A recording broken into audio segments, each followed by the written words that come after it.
tenemos este día un tema bastante especial, muy importante en ese ánimo y con ese objetivo de parte del Pleno del Consejo Nacional de la Judicatura y de la Escuela de Capacitación Judicial por traerles temas innovadores, temas de actualidad. Este día la videoconferencia es titulada, como ustedes saben, La fundamentación de las decisiones judiciales en el derecho procesal chileno, una comparación entre los ámbitos civil, escriturado y laboral, oral, dado la reforma que Chile tuvo hace unos años respecto a este proceso.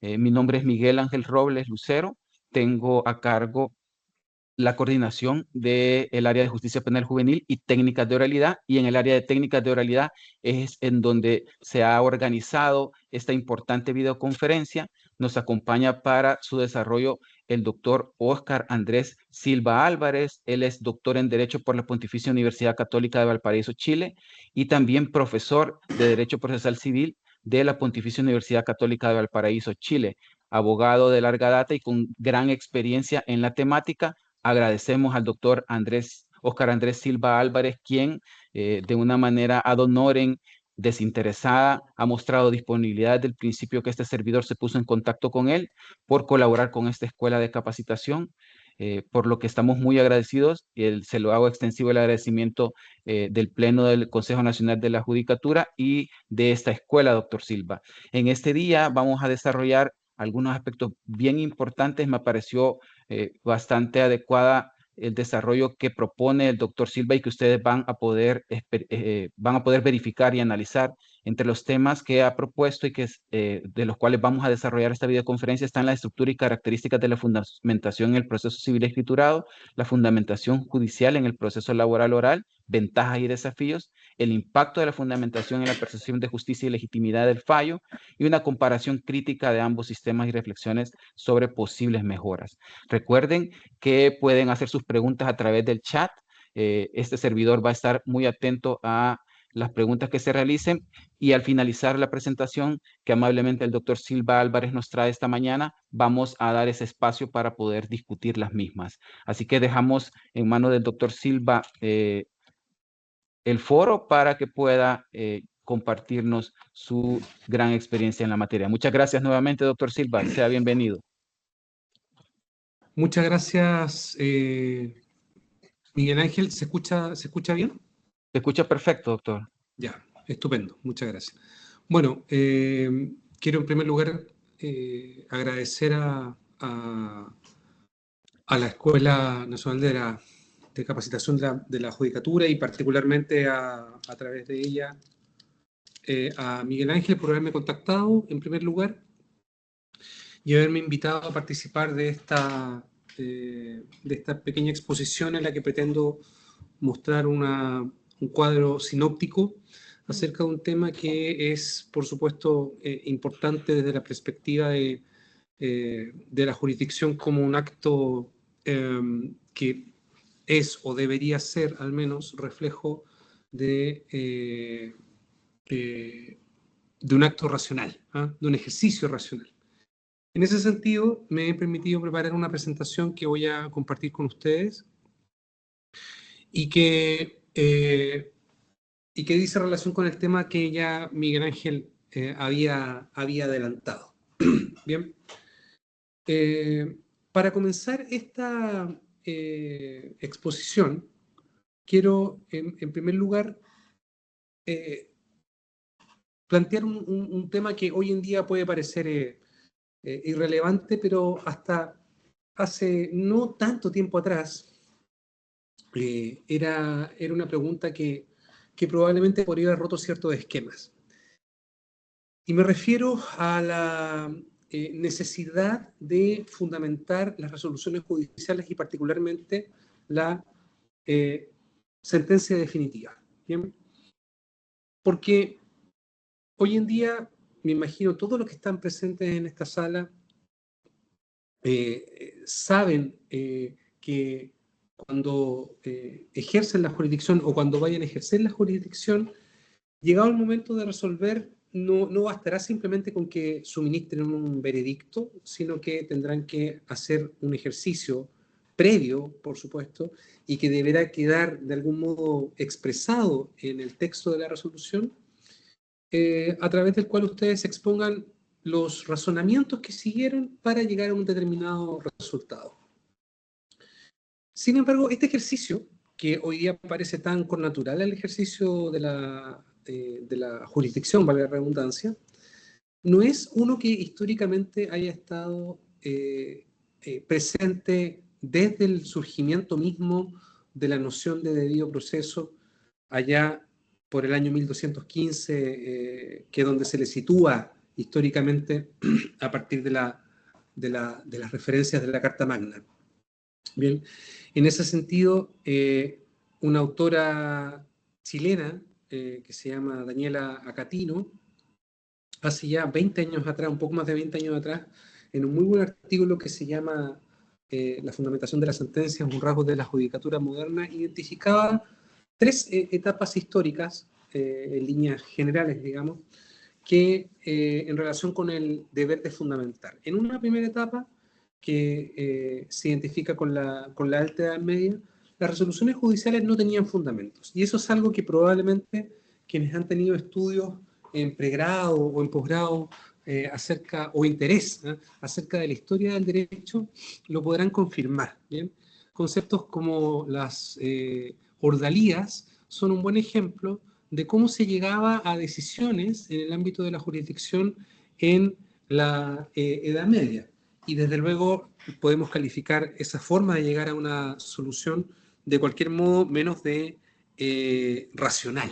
Bien. Luego, a propósito del desarrollo de la jurisdicción durante el denominado antiguo régimen, al no existir separación de poder y al estar la justicia íntimamente vinculada con la autoridad monárquica, la verdad es que preguntarse acerca de la fundamentación de las sentencias tenía poco sentido. ¿Ah? Y tenía poco sentido porque el ejercicio que realizaba el juez no era un ejercicio caracterizado por la reflexión, sino que en términos generales era la expresión formal de un poder absoluto que sostenía el ejercicio de la jurisdicción. Por lo tanto, no había una necesidad mayor de suministrar razones a los justiciables acerca del porqué de las decisiones que se tomaban. ¿Cuándo aparece el deber de fundamentación? Recién en una época más moderna, por supuesto, después de la Revolución Francesa. Y ese deber de fundamentación viene dado por una serie de razones, una de las cuales dice relación, por supuesto, y eso ocurre mucho para nuestros sistemas de derecho, vale decir, los sistemas de derecho continental, que es la progresiva profesionalización de la carrera judicial. Bien. En la medida que se identificó la fundamentación de las sentencias como una de las maneras a través de las cuales se lograba legitimar la decisión de un juez, se pudo determinar que ese deber de motivación era sobre todo exigible en aquellos casos en que el ejercicio de la jurisdicción no era realizado por el pueblo mismo, ¿no? Sino que era realizado por jueces profesionales. De modo que la legitimación democrática de las decisiones adoptadas por esos jueces profesionales descansaba y descansa principalmente en la justificación que entregan para los fallos que van adoptando. Y la comparación, por ejemplo, con un sistema que existe en algunos países del derecho común, como es el sistema de jurado, no puede ser más clara para exhibir este contraste, ¿no? Porque en un sistema de jurado, el jurado llega a una convicción acerca acerca del caso que se le somete, pero es una convicción que no va precedida, o sea, que probablemente va precedida de cierta fundamentación y de cierta reflexión, pero que no es compartida. Y el juez luego se limita únicamente a aplicar el derecho una vez que los miembros del jurado han llegado a una decisión. En esos casos, probablemente la pregunta acerca de la legitimación de esa decisión no resulta tan importante desde que el juicio fue, o emanó, quiero decir, del propio pueblo, de un jurado compuesto por personas, por ciudadanos que forman parte del pueblo. En cambio, tratándose de sistemas que cuentan con jueces profesionales y por ende carentes, al menos directamente, de legitimación popular o democrática, la justificación de los fallos comenzó a adoptar un cariz mucho más relevante porque era y es, insisto, el modo en que esas decisiones lograban legitimación social o, como dicen algunos autores, legitimación democrática. Pero ese es un rasgo que no siempre estuvo presente en el ejercicio de la jurisdicción. Ahora, más allá de esta situación que invita a preguntarse acerca de los alcances del debido proceso en clave histórica, hoy en día, por supuesto, no hay dudas de que la fundamentación de la sentencia es un rasgo distintivo del debido proceso. Bien, y en eso la doctrina y la jurisprudencia, tanto interna, al menos en Chile, como internacional a nivel interamericano, son bastante pacíficas. Por ende, hoy en día, cuando el juez se pregunta acerca de cuál es la estructura de una sentencia, tiene que pensar primeramente en la motivación. Y en la motivación no solamente incluimos referencias de orden fáctico, vale decir, análisis de la prueba, que es lo que va a ocupar parte de mi presentación más adelante, sino que también la fundamentación alcanza a los argumentos de orden jurídico que sustentan la decisión. Vale decir, no solamente un análisis desde los hechos, sino que también un análisis desde lo jurídico. Ahora, en la decisión a la que llega el juez, un rol fundamental que ya adelanté lo ocupa la valoración de la prueba. Bien, y probablemente diría yo el mayor porcentaje de sentencias que en mi país, no el de ustedes, sino que en mi país, aborda el tema de la motivación, dice relación precisamente con la prueba. ¿Bien? En ese sentido, desde un punto de vista racionalista, el análisis de la prueba implica un gran desafío, que es un desafío para cualquier persona, ¿no? Sea o no abogado, sea o no juez, ¿no? Que es evitar ser consumido por el llamado sesgo de confirmación. ¿No?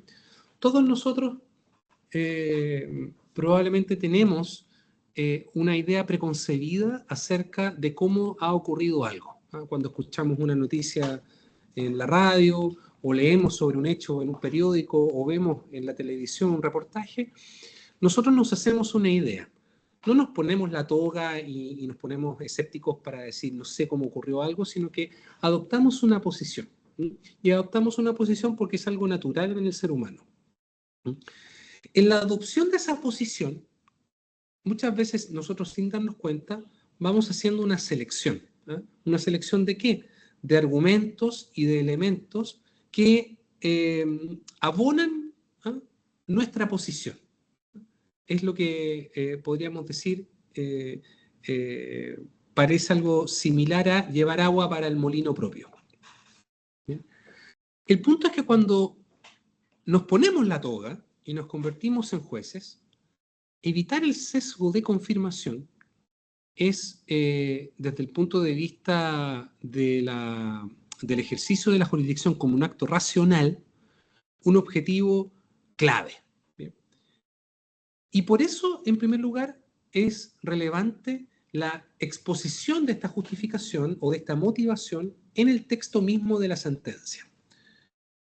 Esa justificación va a cumplir, por supuesto, una función endoprocesal, que es facilitar la impugnación, si es que cabe, ¿no?, por parte del agraviado con esa decisión judicial.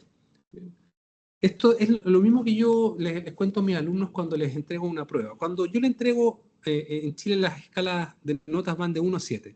Cuando yo entrego a un estudiante una prueba con una nota 7, ese estudiante probablemente, luego de ver el resultado, que es un 7, ¿no?, un 10 o un 100, lo que sea como máxima nota, después de ver ese resultado, en muchos casos ni siquiera se va a detener a revisar cuáles fueron los comentarios que yo le suministré, ¿no? cuál es la retroalimentación que yo le brindé. Porque ve que obtuvo el puntaje óptimo, así que cualquier retroalimentación termina siendo un poco superflua. Sin embargo, si la nota es baja o, si peor aún, es reprobatoria, lo primero que va a hacer el estudiante perjudicado o agraviado con esa decisión será revisar por qué sacó esa nota tan baja. ¿Bien? Y en ese sentido es donde uno va a entender, ya desde la perspectiva de un estudiante de Derecho, o de cualquier otra disciplina, por supuesto, cómo es que la motivación de una decisión tiene una función interna, que en el derecho procesal se llama función endoprocesal, que es entregarle al afectado los argumentos sobre los cuales pueda él disentir a efectos de construir un recurso. Y además tiene la motivación de la sentencia una función extraprocesal, muy relevante también, y que dice relación con el control del ejercicio del poder judicial por parte de la sociedad. Otros autores lo denominan como legitimación social de la jurisdicción o legitimación democrática de la jurisdicción. Bien. Chile, por ejemplo, es un país muy extenso, muy extenso. Y frecuentemente ocurre que tribunales en distintos lugares del país resuelven sobre materias similares con criterios que son disímiles. Luego, una persona que vive, por ejemplo, en Santiago, se puede preguntar por qué, si él estaba en la misma situación que otra persona en Puerto Montt, la persona que vive en Puerto Montt obtuvo una sentencia favorable, mientras que él que vive en Santiago obtuvo una sentencia desfavorable. Desde luego puede haber muchas explicaciones para que ello ocurra. Lo importante es que esas explicaciones se desprendan del solo contenido de la sentencia. Y ello solo se logra a través de la debida motivación de la sentencia. Bien. Tenemos claro entonces de que la fundamentación es un elemento importante. Tenemos claro también que la motivación se centra principalmente, no exclusivamente, pero se centra principalmente, y es lo que quiero tomar como objeto para mi exposición, en el análisis de la prueba. Y acá llegamos a un punto que vamos a ver un poco más adelante, ha entrado un poco en crisis. ¿Y cuál es ese punto? Si nosotros queremos evitar el sesgo de confirmación, tal como lo postula Tarufo, esa motivación, ese análisis, debe considerar todas las pruebas, como sostienen otros autores como el profesor brasileño Luis Guilherme Marinoni. Y valorar todas las pruebas supone hacer un ejercicio que explique por qué se aceptan ciertas pruebas y por qué se descartan ciertas pruebas. ¿Bien? ¿Por qué se descartan ciertas pruebas? Y acá llegamos a un punto que ya puede parecer un poco más desafiante, porque para un juez probablemente, y a mí me ha tocado ejercer, por ejemplo, como árbitro, así que también conozco esa parte del dilema, ¿no? Para un juez resulta más fácil elegir las pruebas que sean coincidentes con la posición que él ya ha tomado acerca del modo en que ocurrieron las cosas. ¿Bien? Pero si en ese análisis tiene que integrar la prueba que no le sirve, y más aún, tiene que explicar por qué esa prueba no le sirve, eso se observa como una manera, como una forma de obligar al juez a hacer un análisis que no caiga en el sesgo de confirmación, sino que sea, por decirlo de algún modo, un análisis mucho más racional y objetivo acerca del conjunto global de pruebas para, como requisito previo e indispensable para llegar a una decisión. Bien.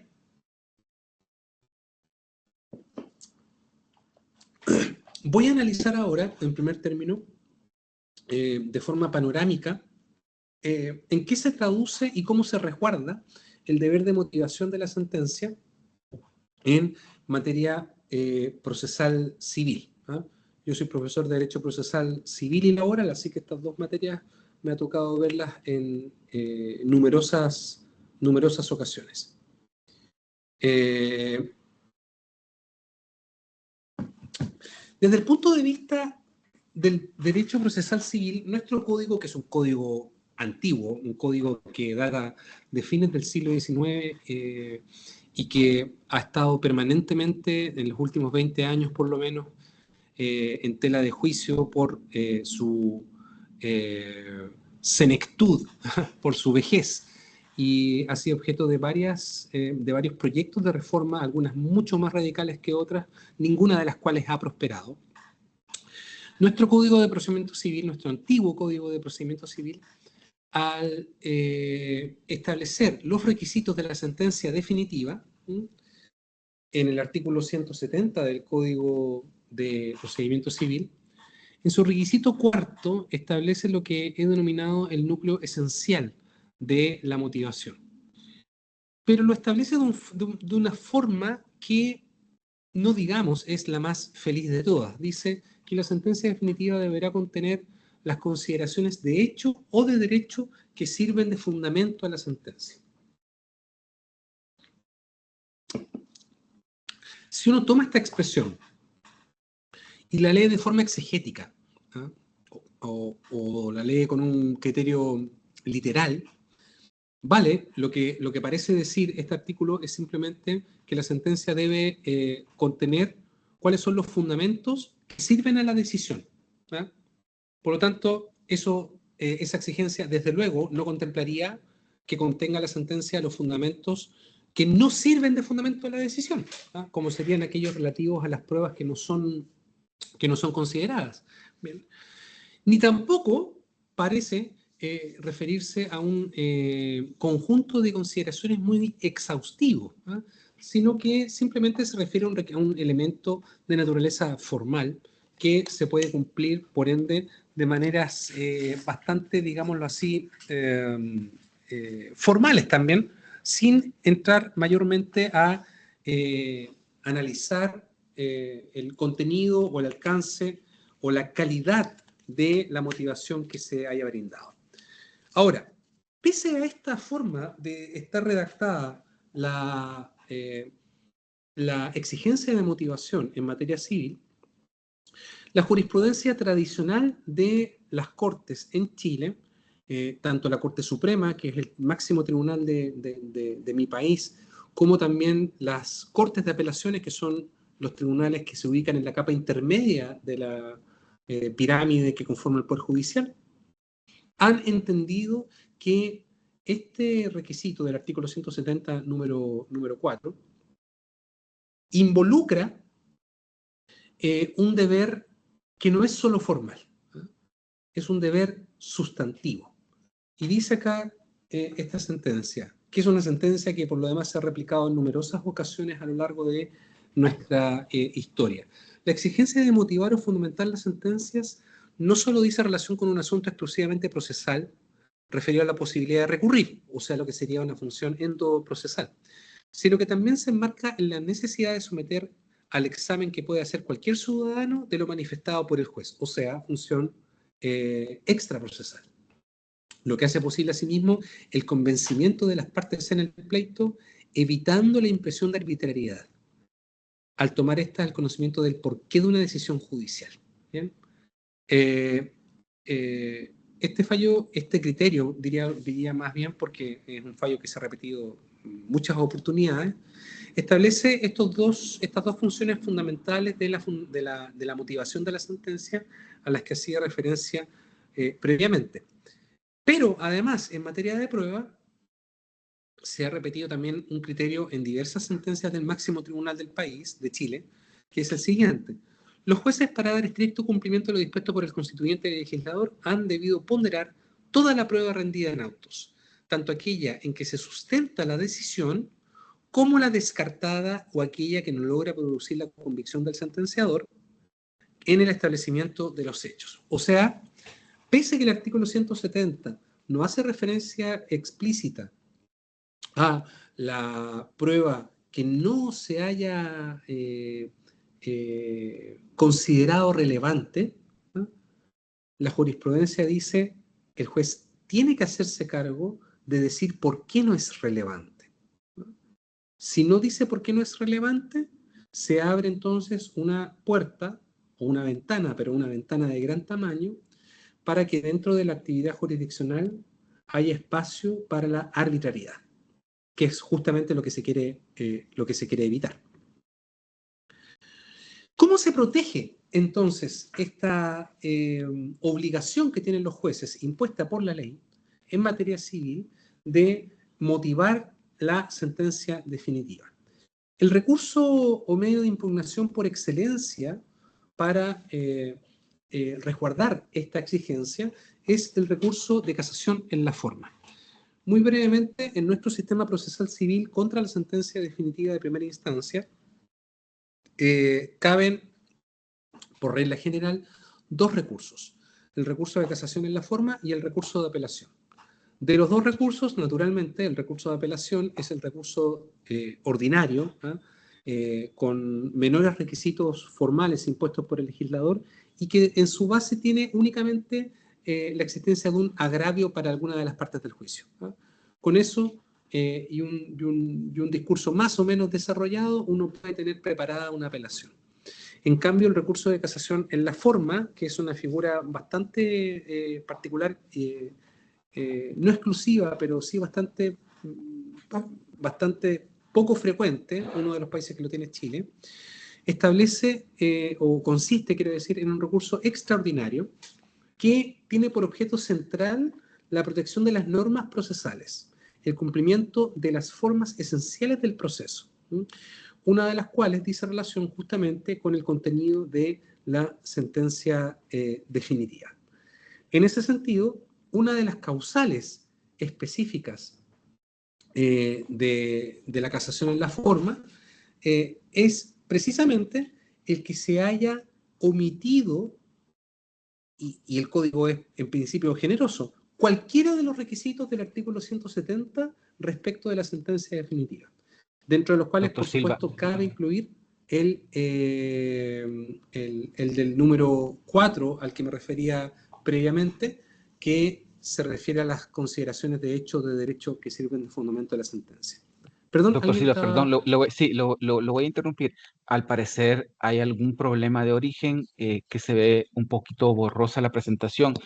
Tal vez se pueda solucionar si no nos comparte el video de su cámara y probablemente eso mejore la conexión de las láminas porque hemos verificado y parece ser de origen el problema. Si usted nos hace el favor de al menos apagar la cámara para que mejore la resolución de la, de la presentación, creería que eso podría ayudar un poco, doctor. Si no, le voy informando. Disculpe la interrupción. A ver, ¿y ahora? Continúa viéndose un poco borroso. Ahí mejoró, por alguna razón se pierde la nitidez de la presentación, pero Déjeme, déjeme ver si puedo cambiar de red porque puede que ese sea el problema.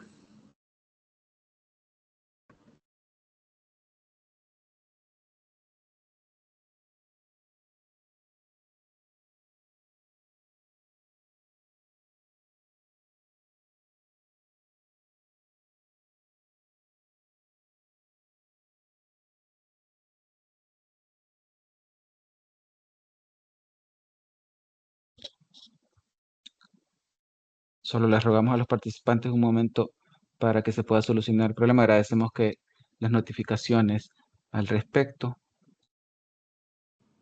Bien, ¿me escuchan? Sí, se escucha perfecto. Ya, a ver, veamos ahora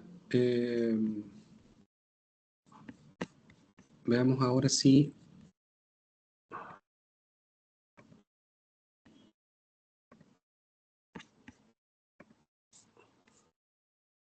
¿Cómo se ve ahora?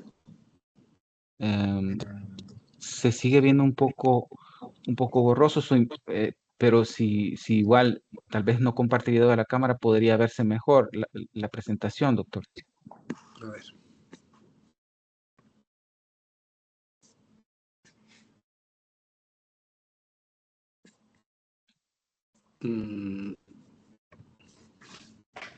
¿Mejora? Deme un momento para verificar.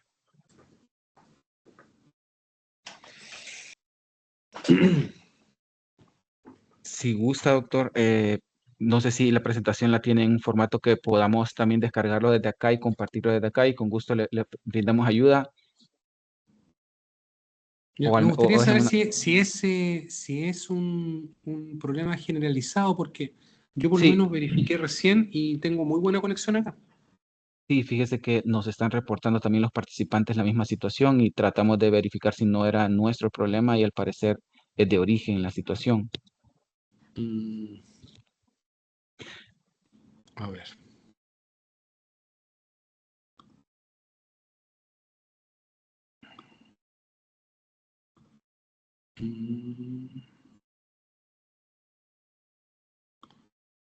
Yo te voy a enviar, Miguel Ángel, Sí, por favor, doctor. la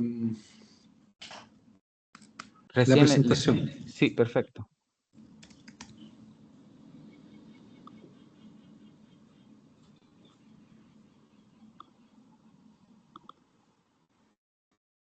Ahí está enviada. En este momento verificamos y así tal vez mejora la Bien, situación. voy a seguir de todas maneras, ¿ok? Sí, por favor, doctor, yo Bien, acá le brindamos ayuda. Muchas gracias. bien. Entonces, como iba diciendo, la protección de la motivación de la sentencia como requisito formal de la sentencia está contenida o se logra, quiero decir, a través del recurso de casación en la forma. ¿Bien?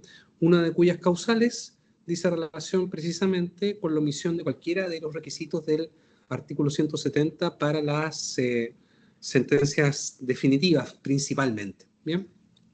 Ahora bien,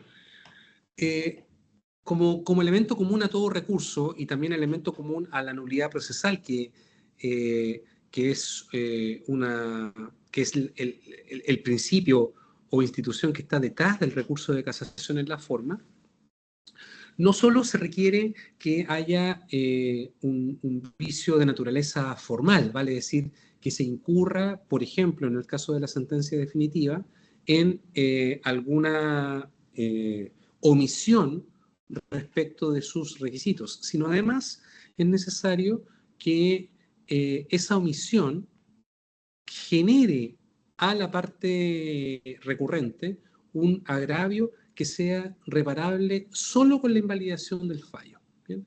Y eso implica, en el caso de la casación en el fondo por infracción a los requisitos de la sentencia definitiva, implica que haya este vicio influido sustancialmente en lo dispositivo de la sentencia. ¿Qué quiere decir esta exigencia? Quiere decir algo muy sencillo. Si no se hubiese producido este vicio, el fallo habría sido otro. ¿Bien? El fallo habría sido otro. En el caso de la casación en la forma por infracción a los requisitos de la sentencia,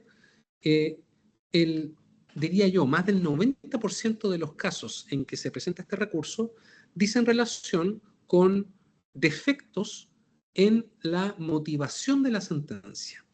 Acá es muy importante puntualizar, Vamos a proceder, algo. perdón, doctor Silva, vamos a proceder a compartirla desde acá. Si gusta dejar de compartir el escritorio para que solo quede su video y de acá lo compartimos. Ok.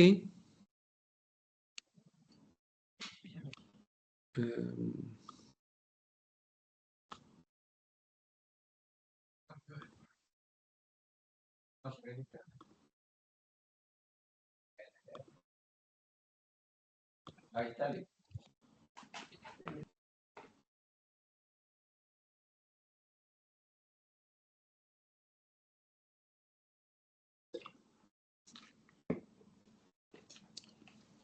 Ahí estamos exhibiéndolo Bien. ya, doctor. Ok. Solo voy a buscar en la lámina que se había quedado.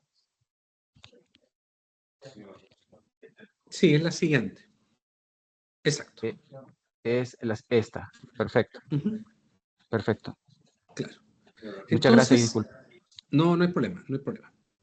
Entonces, como les decía, hay algo que es muy importante es muy importante de puntualizar, y es que lo que se reprocha a través del recurso de casación en la forma a la sentencia definitiva es que no cumple con exhibir toda la justificación que es exigible.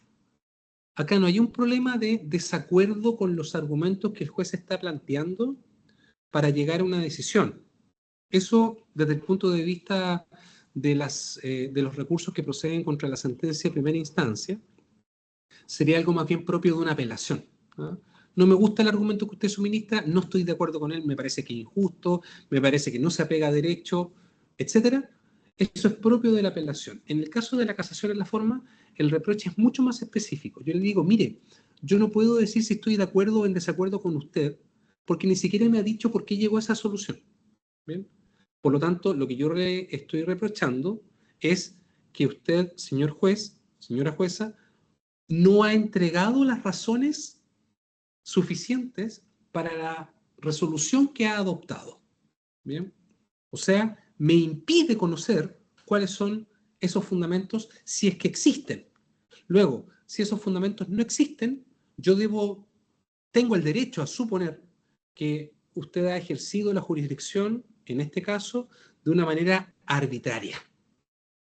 Bien, por eso es importante la motivación y lo vinculo nuevamente con la función endoprocesal y extraprocesal que señalaba anteriormente. Ahora, naturalmente, no basta únicamente con decir que el juez omitió analizar una prueba, por ejemplo, un testigo, ¿no?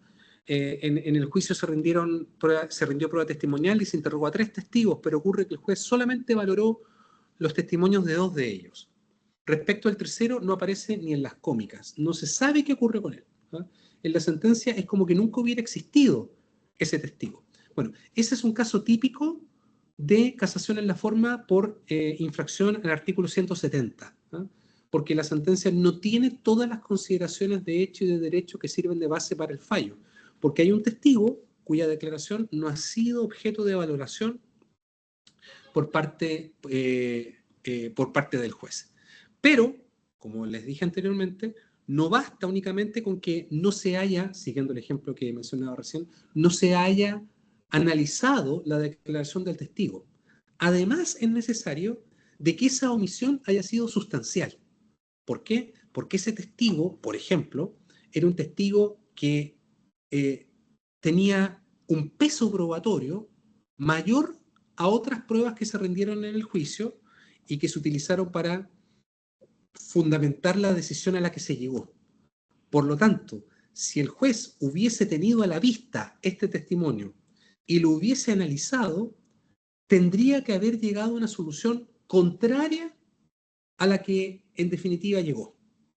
Eso es lo que se denomina, en términos de la casación en la forma, el agravio o perjuicio trascendente. O sea, la omisión que yo estoy acusando, ¿sí?, o señalando que tiene este fallo, es una omisión sustancial, porque si no hubiera existido esa omisión, el fallo habría sido distinto, me habría favorecido en el fondo. Podemos pasar a la siguiente lámina, por favor.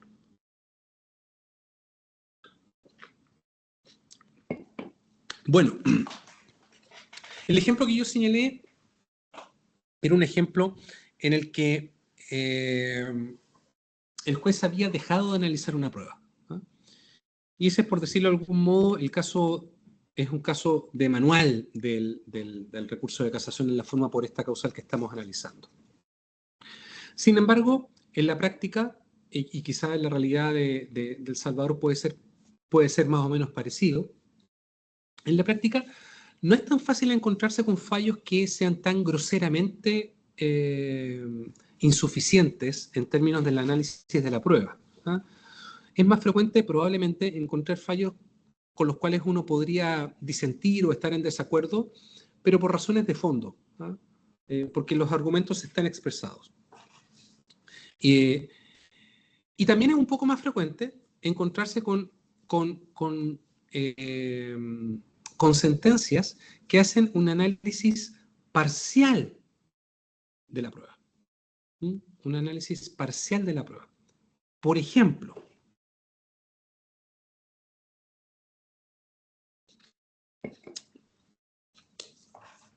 en un juicio, dentro del elenco de pruebas que se rindieron, se encuentra la prueba confesional de la parte demandante. ¿Ya? La parte demandante pidió que el demandado concurriera a una audiencia para ser interrogado. Y concurrió el demandado y fue interrogado. Y fue interrogado al tener una serie de preguntas que le hizo la parte demandante.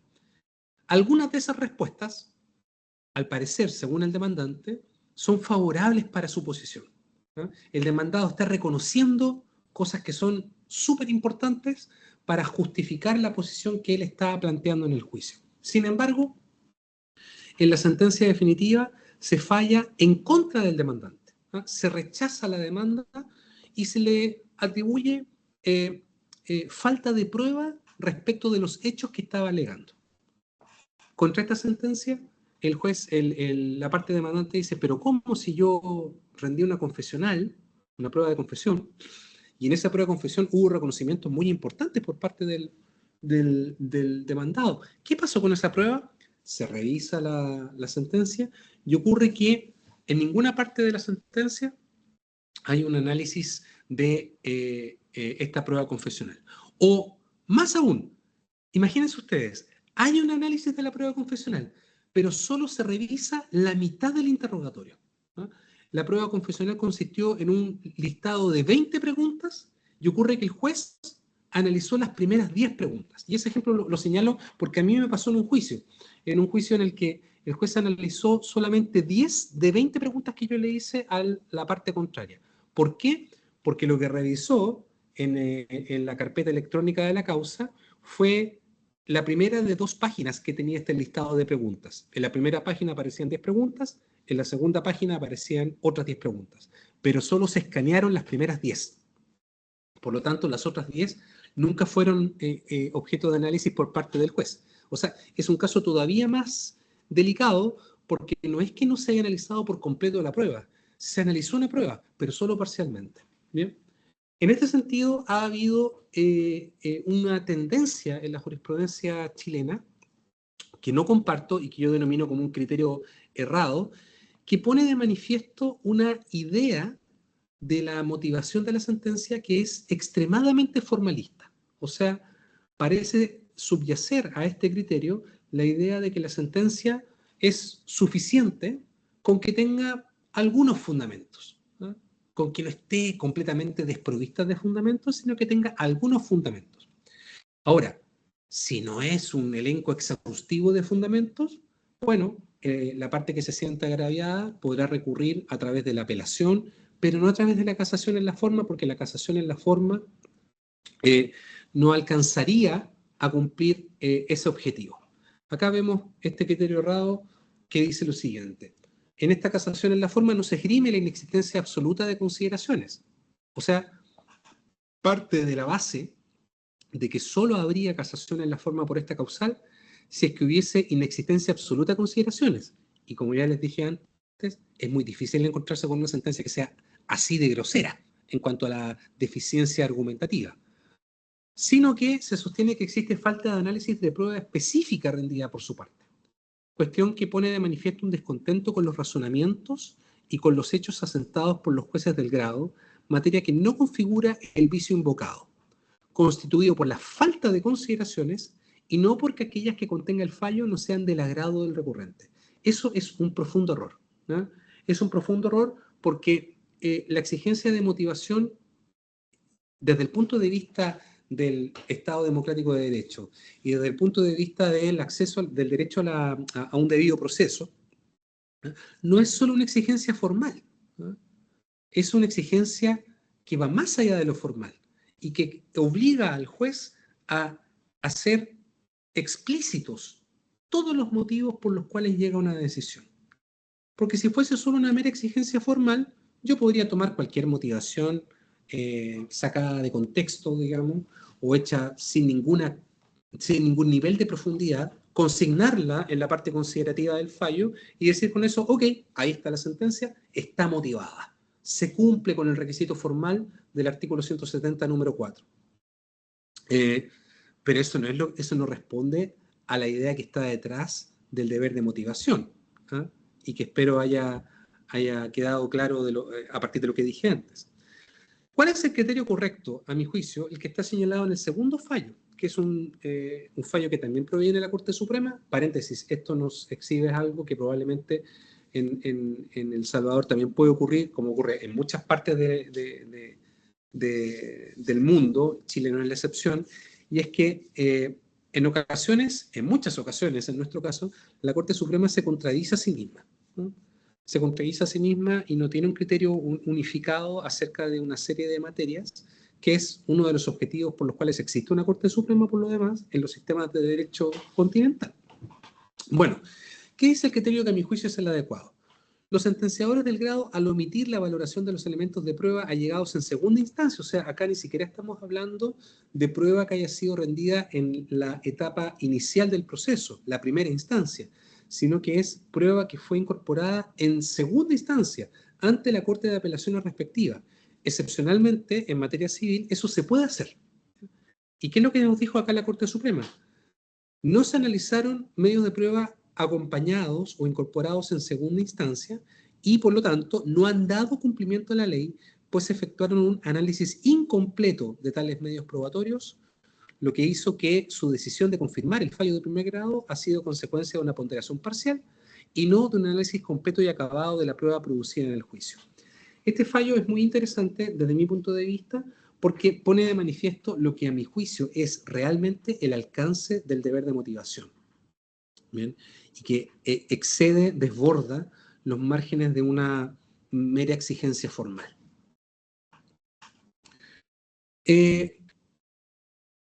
Ahora,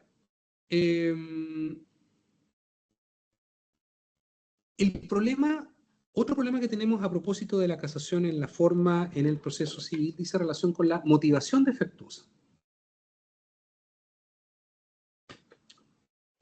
En este caso, una tesis que podríamos llamar tradicional de la Corte Suprema es que la falta de requisitos del artículo 170, relativo a la sentencia definitiva, no se presenta cuando hay fundamentos, pero estos difieren de los sostenidos por el recurrente, aun cuando estos fundamentos sean escuetos. Esto lo que exhibe es, por decirlo de algún modo, una oscilación entre un criterio que apunta a darle a la parte considerativa de la sentencia un rol esquelético simplemente, formal, y otra que es un poco más exigente respecto de lo que es el deber de motivación. Bien.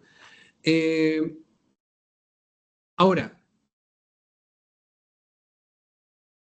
tenemos fallos que propiamente contengan motivación defectuosa. ¿A qué me refiero con esto? Me refiero, y pongan atención a la última de los puntos que aparecen en esta lámina. Cuando se trata de consideraciones que carecen de análisis y que importan más propiamente dicho afirmaciones abstractas sin sustrato fáctico, esas serían motivaciones defectuosas que desde al menos mi punto de vista es otra vía a través de la cual se puede vulnerar el deber de motivación de las sentencias y por lo tanto sería un vicio propio del recurso de casación en la forma. Bien, esto es bastante a veces difícil de identificar en un caso concreto porque cuando uno lee una sentencia, uno puede encontrarse con pasajes que uno entiende muy bien. Y entiende muy bien porque están perfectamente encadenados con un pasaje anterior o están unidos con una prueba que se mencionó anteriormente. Y por lo tanto uno puede entender cuál es la conclusión a la que llega el juez. Ahora, si una sentencia tiene fundamentos, al menos desde el punto de vista formal, pero esos fundamentos no resisten análisis, es lo mismo que decir que esos fundamentos no existieran. ¿Ah? O sea, cuando uno adopta una posición en la que la exigencia de motivación es más que simplemente poner un checklist de fundamentos sin analizar su contenido, ¿ah? Una motivación de este tipo es una motivación defectuosa que es equivalente a que no existiera nada en relación con esa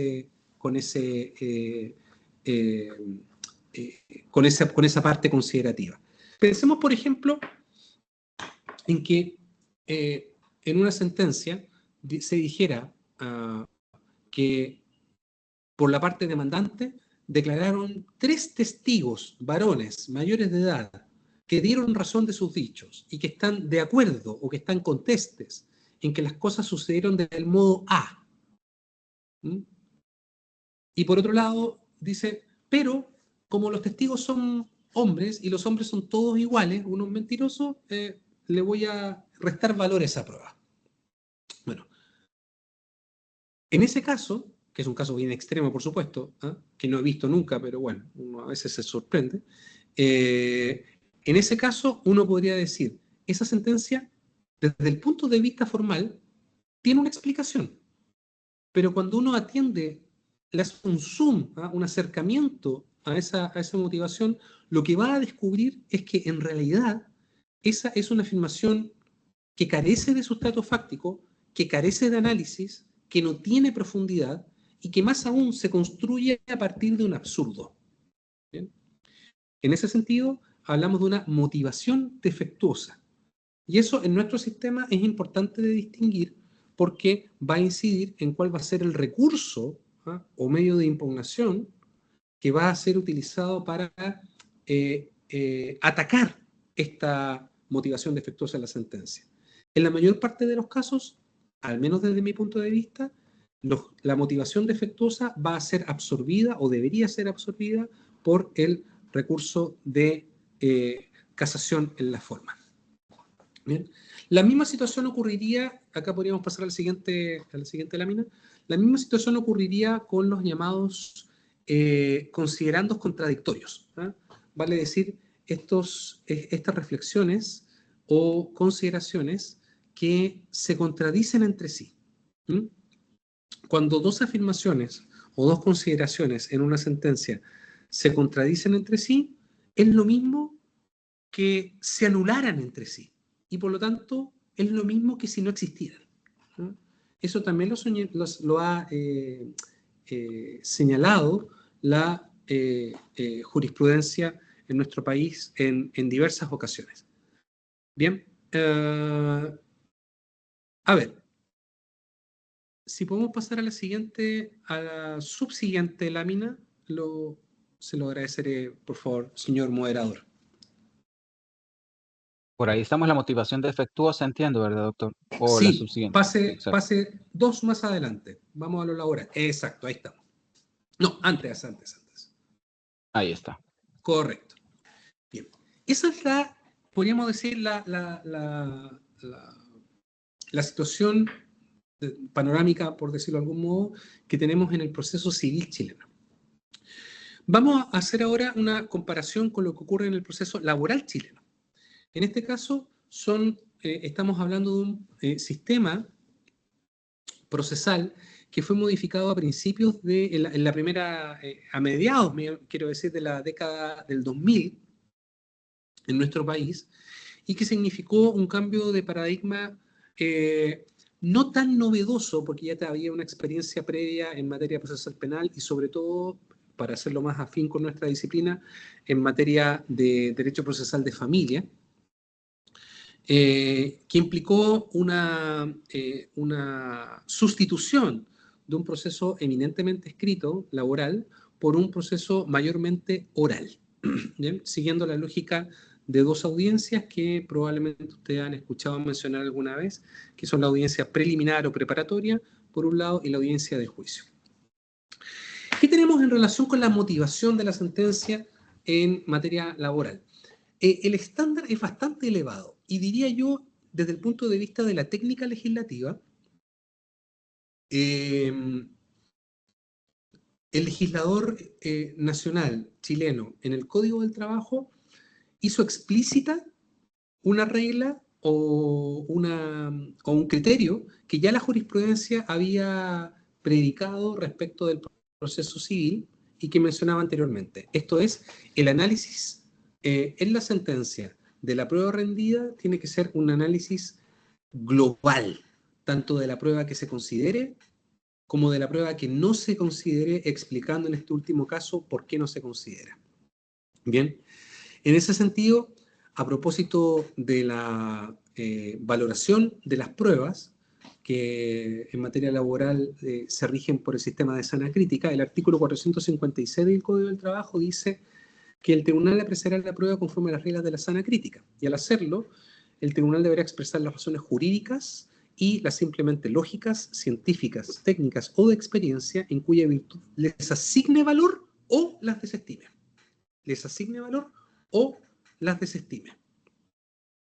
Esto va unido con el cuarto requisito del artículo 459, que establece los requisitos de la sentencia definitiva, que nos dice que la sentencia laboral deberá contener el análisis de toda la prueba rendida, no la prueba que sirva para la decisión, toda la prueba rendida, los hechos que estime probados y el razonamiento que conduce a esta estimación.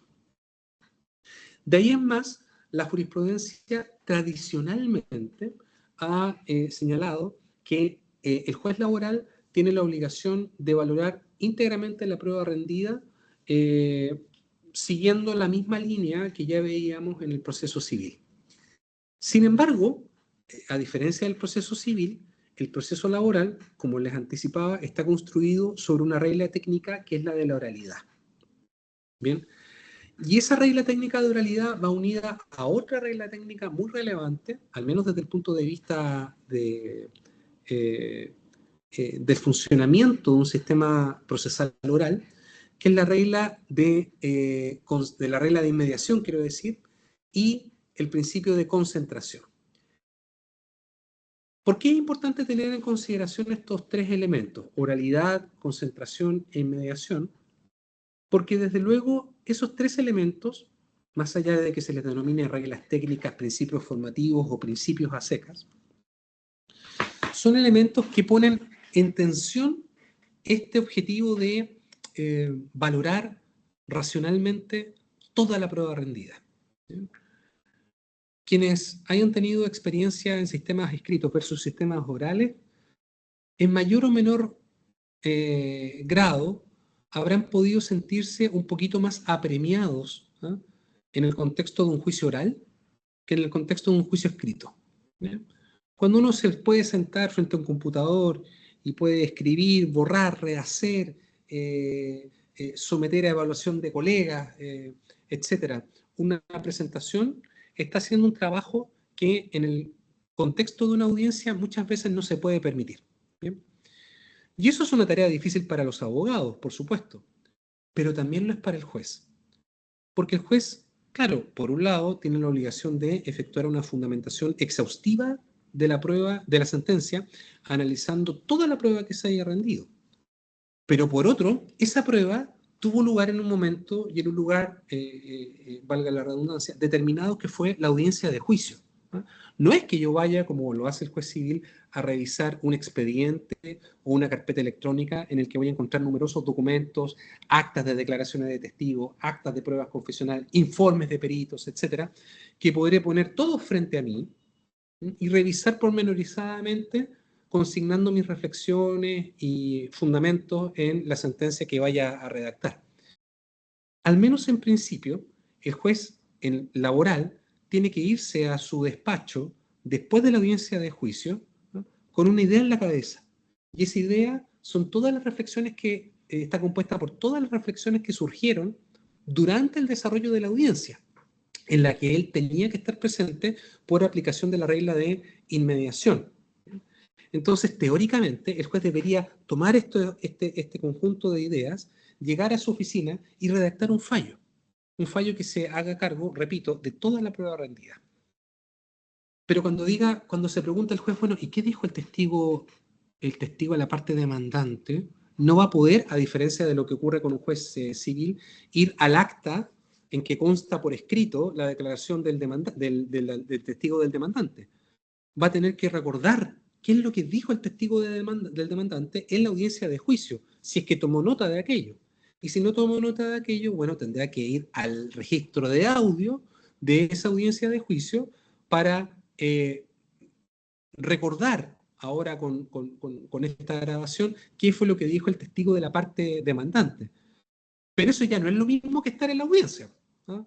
Es un ejercicio que supone acercarse a ese material de un modo que es más impreciso, por decirlo así, que lo que ocurrió en la misma audiencia. La percepción, quiero decir, que se tuvo en la misma audiencia. Por ende, esa circunstancia, esa sola circunstancia, hace que el desafío para la fundamentación sea mayor. Y eso ha llevado a que en algunos fallos dictados por las Cortes de Apelaciones, sobre todo en materia laboral, se haya abierto paso incipiente, debo decirlo, no es una idea que se haya consolidado mucho en Chile, incipiente, que se acerca a un fenómeno que está presente en otras latitudes, y yo conozco más de cerca el caso italiano, a partir del año 1999, con la inclusión de la garantía de la duración razonable del proceso en el artículo 111 de su Constitución. Y es la idea de la motivación implícita. Interesante nombre, que esconde una idea, que esconde, digamos, un objetivo. ¿Cuál es ese objetivo? Permitirle al juez explicitar en la sentencia solo aquel análisis relativo a las pruebas que le generan convicción.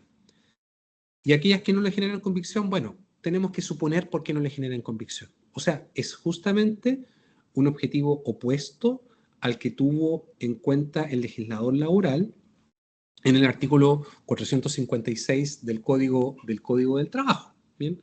Ahora, ¿por qué esto ocurrió en otras partes? ¿Por qué esto ocurrió en Italia? Esto ocurrió en Italia porque Italia probablemente debe ser uno de los países de la Unión Europea que tiene más sanciones internacionales por demora en la tramitación de los juicios, ¿no?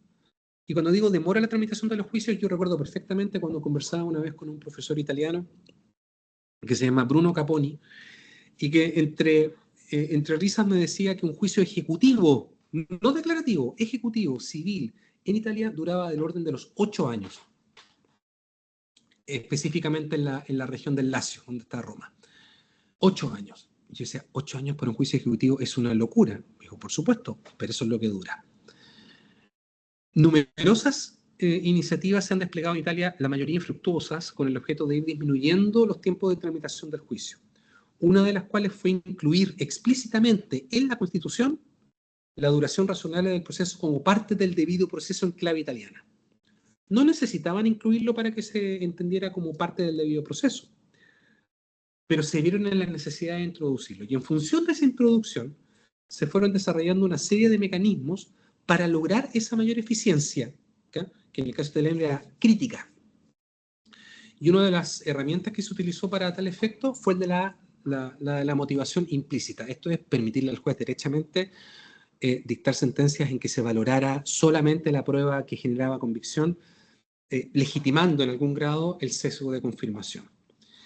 Esta misma idea, aunque de forma germinal, como les digo, está presente en el código, en algunos fallos de las Cortes de materia laboral en Chile, como podemos ver en este apartado. ¿Y cuál es el criterio que se ha señalado en estos fallos, que, insisto, todavía no son mayoritarios? Es que el imperativo en el número 4 del artículo 459 debe necesariamente entenderse en relación con los medios de prueba que han de servir a la resolución de la controversia sometida al tribunal. Punto seguido.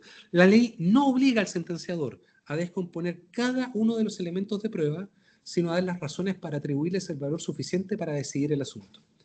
¿Por qué es interesante este criterio? Porque es un criterio que en realidad no dialoga muy bien con lo que dispone el número 4 del artículo 459, y menos aún dialoga correctamente con lo que dispone el artículo 456, que, como veíamos, obliga al juez a decir por qué una prueba le produce convicción y por qué otra no le produce convicción. En ambos casos, al parecer, con un similar nivel de exigencia en torno a la motivación. Bien.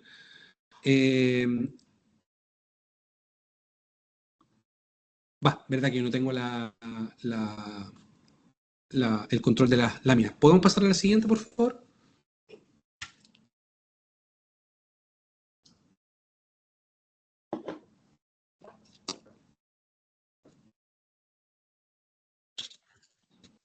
Me parece que esa es la siguiente, doctor. No, la siguiente. Bien, esta. Esa. Perfecto. Ahora, esto que podemos ver, digamos, en torno al procedimiento laboral, tiene o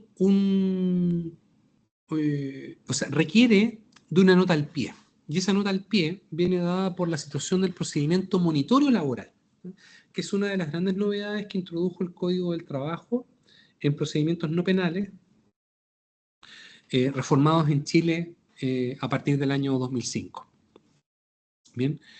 El procedimiento monitorio laboral es uno que está pensado para litigios cuya cuantía sea igual o inferior a aproximadamente, porque es un monto aproximado, $7.500, ¿no? No es un monto menor. De hecho, muchos juicios en materia laboral se tramitan de acuerdo con las reglas del procedimiento monitorio. ¿Y por qué se acude a este procedimiento monitorio? Porque eventualmente ese procedimiento monitorio va a comenzar con una demanda a la cual le va a seguir inmediatamente una sentencia definitiva que acoja la demanda. ¿Bien?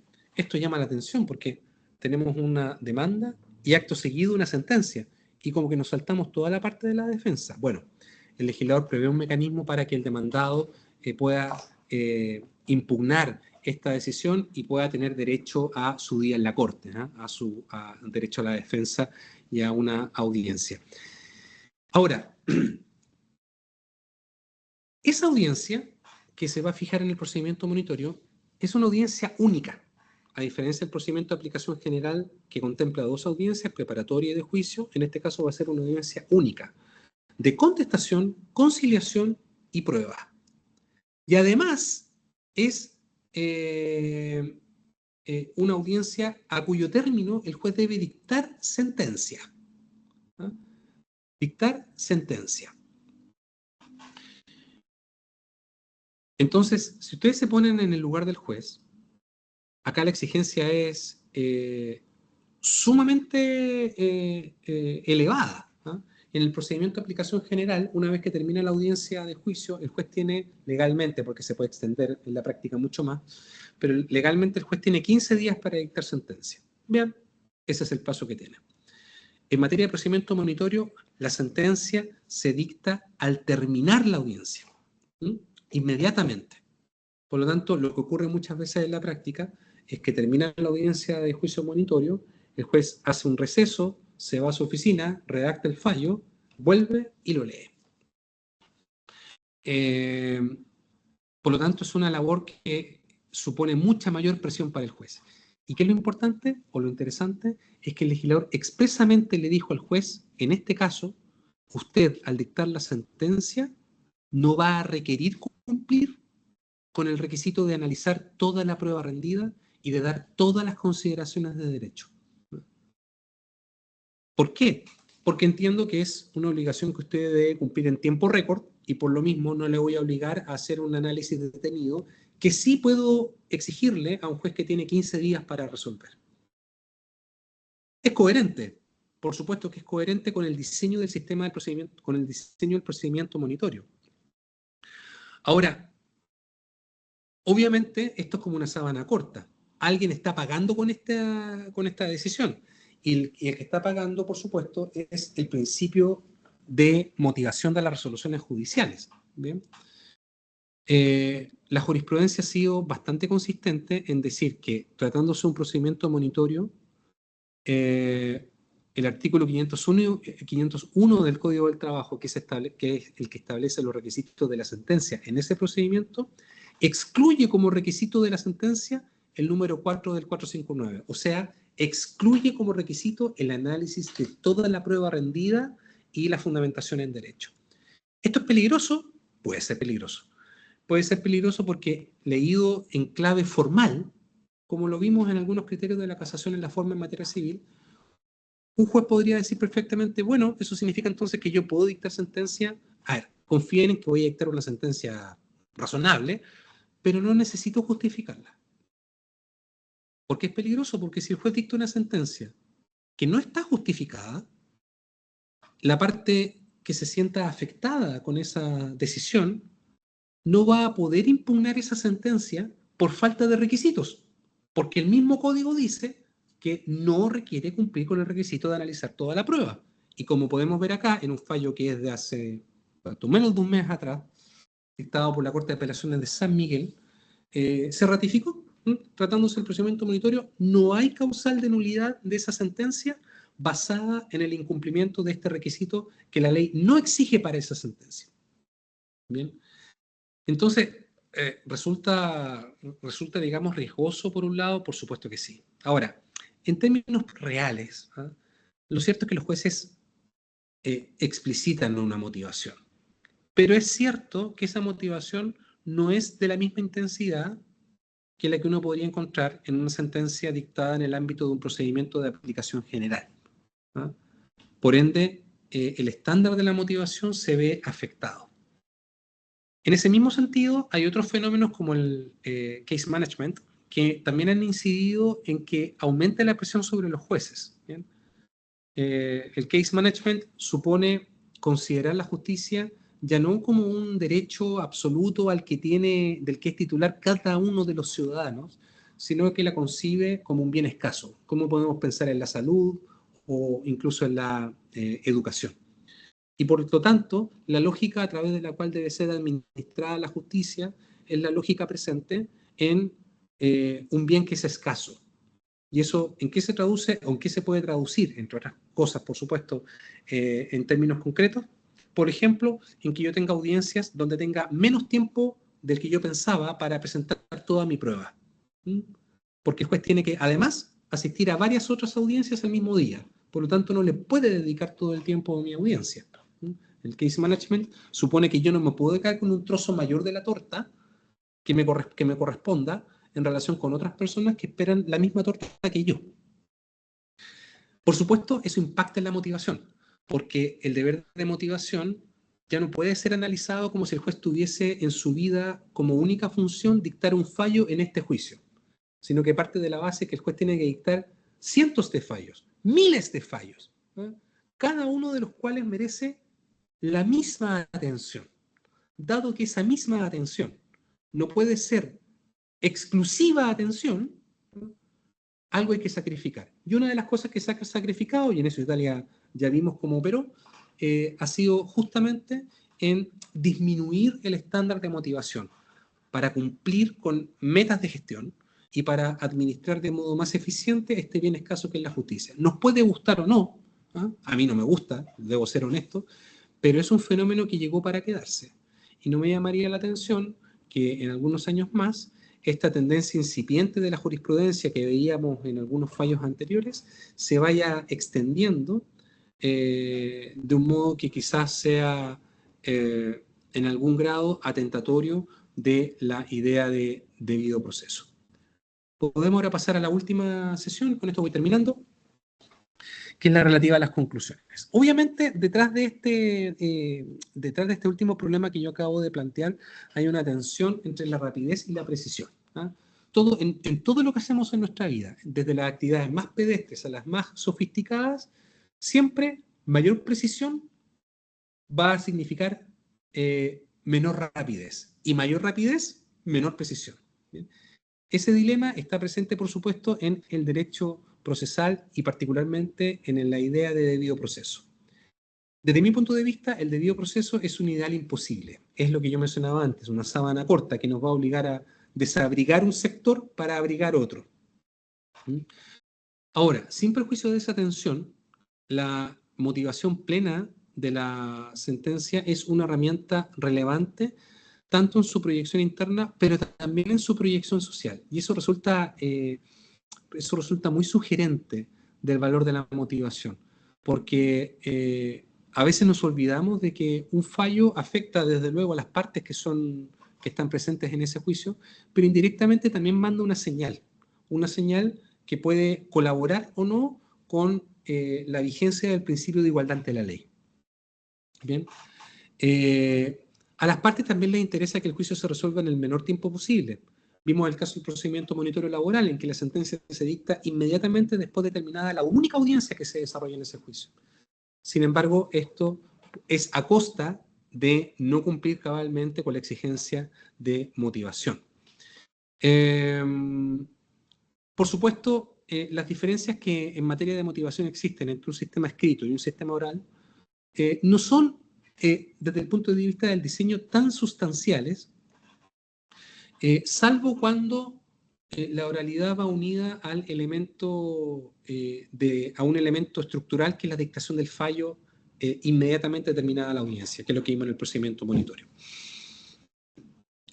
Finalmente, la concepción de la justicia como un bien escaso va a posiblemente colaborar en una intensificación de medidas de eficiencia que tiendan a restarle atención al caso concreto y a observar más la realidad general de la administración de justicia, lo que desde luego puede que impacte en una aligeración de los requisitos de fundamentación de la sentencia. Eso es lo que yo podría decir en esta sesión, queridos colegas, Miguel Ángel, así que quedo abierto a sus preguntas y agradecido por el tiempo que me han dado. Perfecto. Agradecemos infinitamente pues la participación del doctor Silva. Creo que ha ilustrado de una manera bastante detallada la temática con un buen dominio del tema, por lo cual reiteramos nuestros agradecimientos, doctor Silva.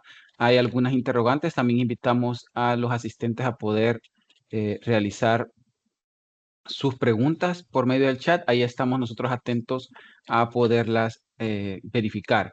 La pregunta que está planteada en el chat por Diana Marisela de la O Palacios es, Sí, en ahí el la caso de estoy... una apelación, sí, exacto, la leo. En el caso de una apelación que recurren por errónea valoración de la prueba, al no haberse valorado toda la prueba, por ejemplo, 2 testigos, ¿es mejor declarar la nulidad de la sentencia para que el juez acuda la valore o sería más conveniente que la Cámara dictase una nueva sentencia? Eso es lo que se puede interpretar de la pregunta, doctor Silva.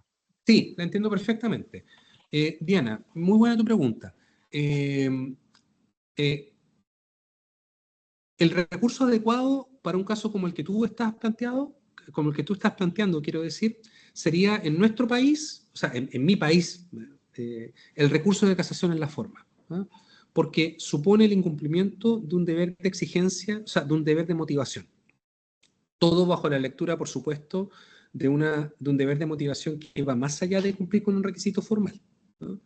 Desde mi punto de vista, entonces, sería mejor declarar nula la sentencia. Ahora, hay un matiz en el caso de nuestro recurso de casación en la forma. ¿Y cuál es ese matiz? Cuando el vicio se ha producido en la sentencia, como sería en este caso, es la Corte que conoce, o la Cámara, es la Corte que conoce del recurso la que dicta la sentencia de reemplazo. No hay un reenvío al tribunal inferior. ¿Bien? Por lo tanto, si bien es correcto que la sentencia debería ser declarada nula, la sentencia de reemplazo en nuestro sistema, en ese caso, la va a dictar la misma Corte. No va a volver la causa al tribunal de base para que dicte una sentencia el juez no inhabilitado, sino que la dictará la misma Corte. ¿Mm? Por lo tanto, esa es una de las particularidades que tiene nuestro sistema. Gracias, doctor. Otra interrogante que surge a partir de lo expuesto por su persona y de la naturaleza de este tema es si francamente la oralidad resuelve el problema de la celeridad y de la tutela jurisdiccional efectiva desde su perspectiva, no solo al nivel del derecho laboral, sino a nivel general, doctor, desde el punto de vista del derecho procesal. A ver, esa pregunta es una pregunta muy difícil de responder, porque uno primero tendría que revisar los números. Mire, si me permitieran compartir pantalla, sé que no se Sí, ve muy bien, pero voy a compartir brevemente mi pantalla para mostrarles, digamos, un sitio web ahí muy entiendo. interesante. No sé si se alcanza a ver. Sí, se ve Poder Judicial en números. Ya, perfecto. Eh, lo primero que yo diría es, veamos cómo funciona estadísticamente. ¿Ya? En, en materia laboral, que como vimos es un sistema caracterizado por la oralidad, vámonos al año 2023. La duración,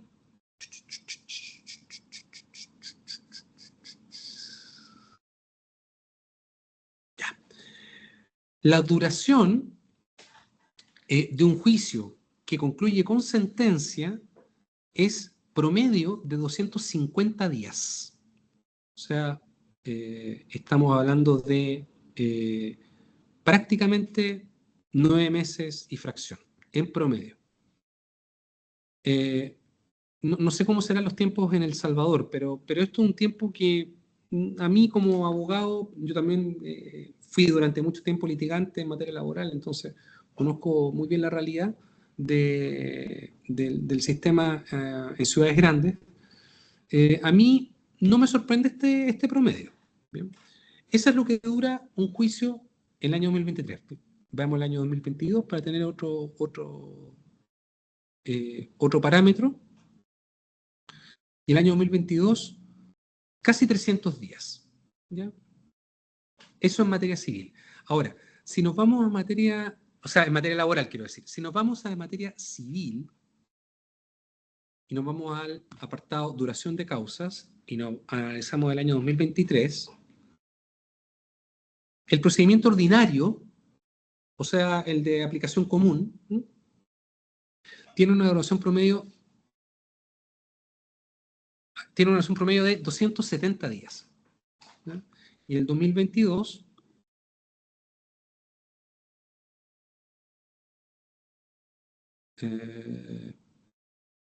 ahí se está generando el 2022, 432 días. ¿Ya? Eh, ¿Qué nos muestra o qué nos indica, digamos, esta estadística? Que al parecer la oralidad funciona mejor que la escrituración desde el punto de vista de la optimización de los tiempos, ¿no? Estructuralmente yo creo que es así, ¿no? Funciona mejor, sobre todo porque nuestro procedimiento ordinario además es un procedimiento que contempla una etapa de discusión que es bastante larga, contempla demanda, contestación, réplica y dúplica, una etapa de prueba que es muy extensa y que en la práctica es todavía más extensa.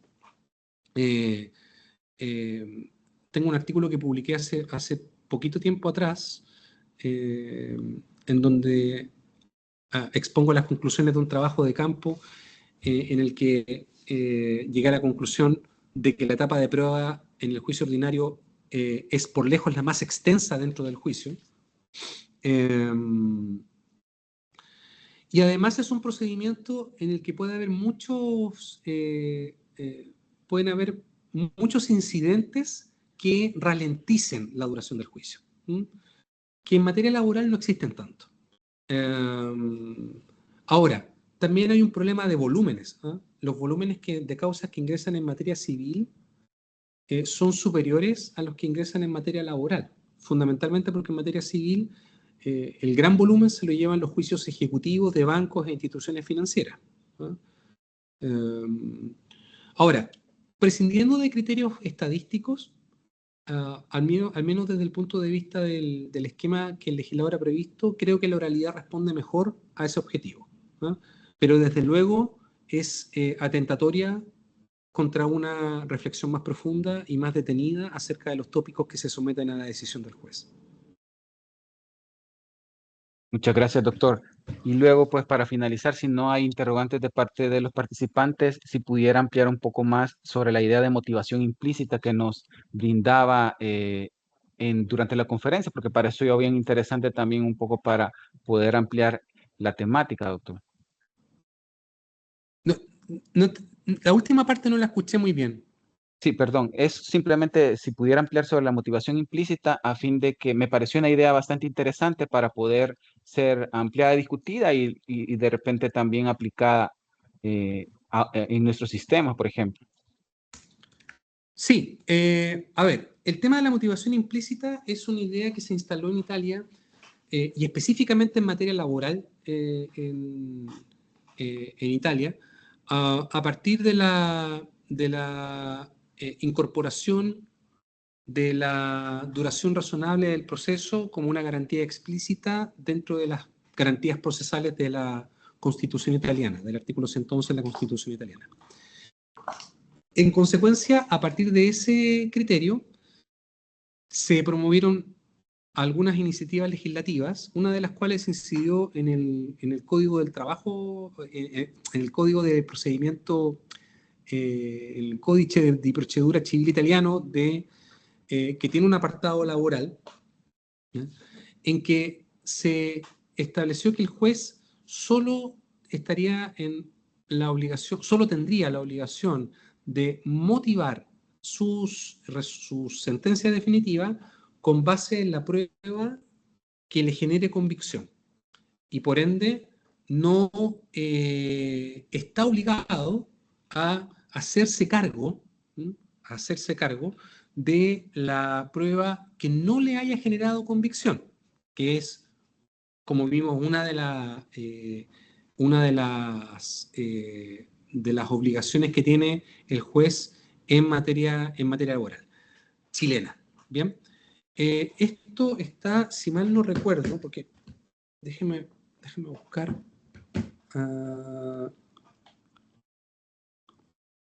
Esto debe estar por ahí por el artículo 131, 132 del Código de Proceso Civil italiano, y es una exigencia reducida de motivación que arranca de una ley que se dictó el año 2009, puede ser, en Italia, que redujo las exigencias de la sentencia, sobre todo en relación con la omisión de la parte expositiva, ¿no?, que ya no existe en la sentencia definitiva laboral italiana, y además se agregó la idea de una consignación concisa, dice el código, concisa, de las razones de hecho que sirvan de sustento al fallo. Por lo tanto, ello permitió introducir una evaluación selectiva de la prueba, que luego fue ratificada por la Corte de Casación italiana, que implica exponer sucintamente los elementos de hecho que fundan la decisión, debiendo entenderse implícitamente rechazados aquellos elementos de prueba que fueran lógicamente incompatibles, aun cuando no hayan sido expresamente examinadas. ¿Mm? Y desde la dictación de esta ley, el año 2009 en Italia, ha habido numerosas sentencias que yo alcancé a revisar hace algunos años atrás, hasta el año 2018 por lo menos, en ese mismo sentido. Y en la mayoría de esas sentencias, el fundamento para este análisis implícito, o fundamentación implícita de la sentencia estaba en la necesidad de dar vigencia concreta al principio de duración razonable del proceso establecido en la Constitución.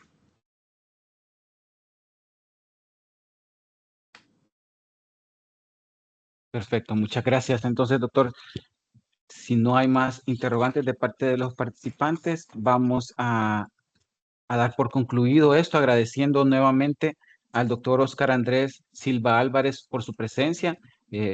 Hacer énfasis pues que de manera desinteresada y ad honorem él nos ha brindado esta posibilidad. Agradecerles a los asistentes en nombre del Pleno del Pleno del Consejo Nacional de la Judicatura, perdón, y de la Escuela de Capacitación Judicial. Tengan por seguro que vamos a continuar con estos espacios. Esperamos que el doctor Silva también continúe brindándonos sus conocimientos en futuras videoconferencias. Él está desde Valparaíso, Chile, como antes dije. Siempre les agradezco, pues, porque además de la deferencia que tienen para con la escuela y el consejo, están en un uso horario superior al nuestro y hacen un esfuerzo también por acompañarnos. Así que muchas gracias, doctor Silva. Esperamos nuevamente su participación en futuras ocasiones. A los participantes siempre mencionarles que este video va a estar subido a nuestra videoteca en YouTube y ahí mismo siempre compartimos con la anuencia de nuestros conferencistas la presentación de la temática aquí expuesta. Así que estén pendientes, en 2 días más o menos está ya cargado el video y ahí en los comentarios o en la descripción más bien del video dejamos el link para poder descargar la presentación. Muchísimas gracias nuevamente, doctor Silva. Muchas gracias a ustedes, un placer. Bien, muchas gracias. Con eso damos finalizada la actividad y nuevamente reiterando los agradecimientos. Gracias, que tengan buen día. Igualmente, doctor Silva.